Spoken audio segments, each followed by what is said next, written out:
So you're saying that this was, in fact, company policy to have these kinds of meetings with HHS, with the CDC, with the White House directly, that you did engage in this behavior, and you think that it was entirely fine. Is that your testimony? Senator, I do believe it's appropriate for companies like ours to be in consultation with public health organizations and with government. And you can confirm that things like taking down a private Instagram account and adjusting your policies at the behest of the White House, and putting into place misinformation policies at the behest of CDC, that those things you think are appropriate. This was company policy to do so. Is that fair to say? Senator, I'm not familiar with the Instagram account specifically that you're referencing, but we do know that people expected and hoped from the platforms that we would help them get accurate information. Well, isn't there a difference between you as a platform putting forward information and censoring your users at the behest of the White House, the administration more broadly, and the CDC? Isn't there a distinction there? We specifically wanted to work with public health experts to understand the relationship between information and behavior.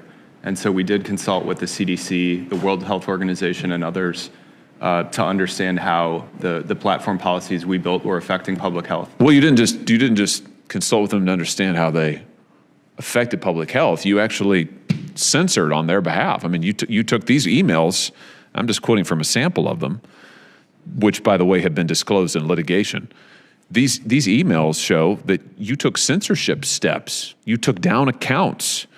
You planned misinformation policies. You adjusted your policies at the behest of the United States government. I mean, that's not just some theoretical thing. That's actually targeting your users' speech. But I appreciate your forthrightness, by the way. But you're saying you think that's fine, and that was your policy. Senator, we've been public about our policies on COVID misinformation specifically, as well as on misinformation generally. And so you think you're not concerned about any of this? Nothing that I just read to you, you're not concerned about it at all? Respectfully, Senator, I think the balance of how to protect free expression as well as public safety is a difficult issue.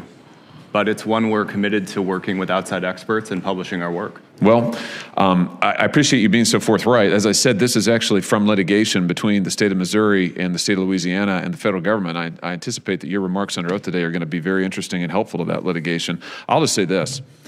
My view is that the United States government is bound by the First Amendment. They cannot encourage or coerce or incite or collude with a private party to get around the First Amendment. But you've just said to me today that that's basically what they did, that you coordinated with them repeatedly over a pattern of months and years to adjust and target your speech policies for protected speech at the behest of the United States government. I have to tell you, I've got a big problem with that, and I think all your users should too. I know that Facebook has said in the past that it's their position as a private company, you're not subject to the First Amendment. I assume that hasn't changed. Is that right? That's correct, Senator. But the United States government is subject to the First Amendment. I think we can probably all agree on. Hopefully we can. Hopefully that's still true in this country. Is it appropriate for Facebook to work with the United States government to avoid the First Amendment, help the U.S. government avoid the First Amendment? We do think it is sometimes appropriate to be in contact with government and with government organizations. To help them avoid the First Amendment? Senator, I'm not sure what specifically you're referring to. Well, let me ask you this. Do you think it's appropriate to work with the United States government to target private individual speech that is constitutionally protected? Senator, I'm not aware of that. Well, let me educate you. On July 16th, 2021, an employee at Facebook wrote to the Department of Health and Human Services saying, and I quote, "I know our teams met today to better understand the scope of what the White House expects from us on misinformation going forward." On July 23rd, 2021, a Facebook employee thanked HHS, quote, "for taking the time to meet earlier today and wanted to make sure you saw the steps we just took this past week to adjust policies and what we are removing with respect to misinformation. This included," and I'm still quoting, "increasing the strength of our demotions for COVID and vaccine-related content." On April 7th, 2021, a Facebook employee thanked the CDC for responding to misinformation queries, and I quote, "We'll get moving now to be able to remove all but that one claim as soon as the announcement and authorization happens." On July 28th of this year, a Facebook employee reached out to CDC about, quote, "doing a monthly misinfo debunking meeting." The CD responded, "Yes, we would love to do that." I'm sure they would. On July 20th, 2021, Clark Humphrey at the White House, who's digital director of the COVID-19 response team, emailed Dave Sumner at your company, among others, asking any way we can get this pulled down, and cited a specific Instagram account. Within 46 seconds, your company responded and said, "Yep, on it."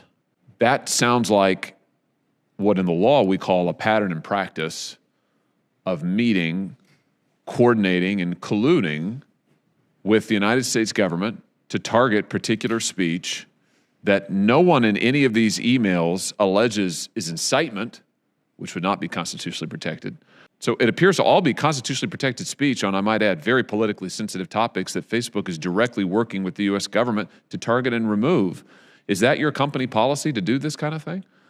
Senator, we were quite public about our cooperation with health organizations. Would you be surprised to know that on July 16th, 2021, an employee at Facebook wrote to the Department of Health and Human Services saying, "I know our teams met today to better understand the scope of what the White House expects from us on misinformation going forward."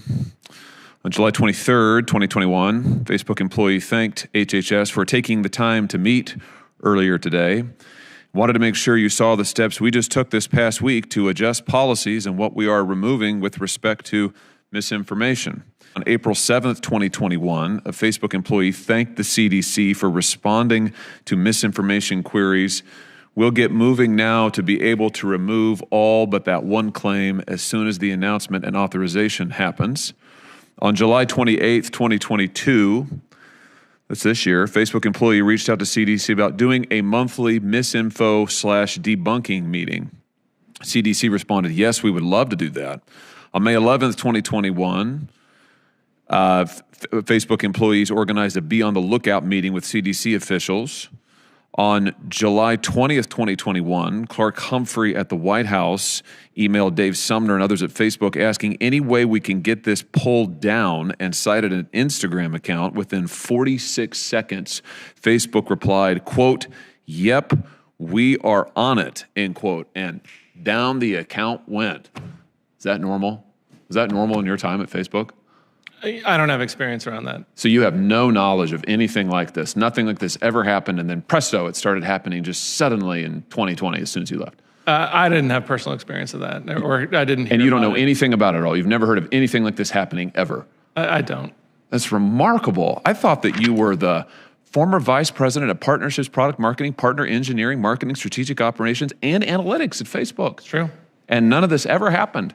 Why did it start happening, do you think, as soon as you left? What do you think drove this kind of collaboration where you have Facebook becoming an arm of the United States government, more specifically the White House, to censor private information, personal speech at the behest of government officials?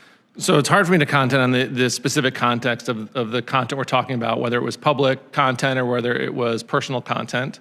And to censor the speech of ordinary Americans at the behest of the President of the United States and his administration.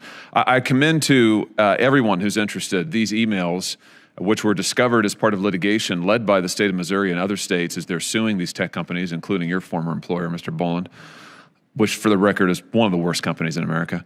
And they've discovered this trove of information, extensive coordination, between Facebook and the Biden administration, targeting the speech of ordinary Americans. Just ask you this. What safeguards, when you were at Facebook, what safeguards were in place to protect Americans from having their speech censored or having government censors like this access personal information?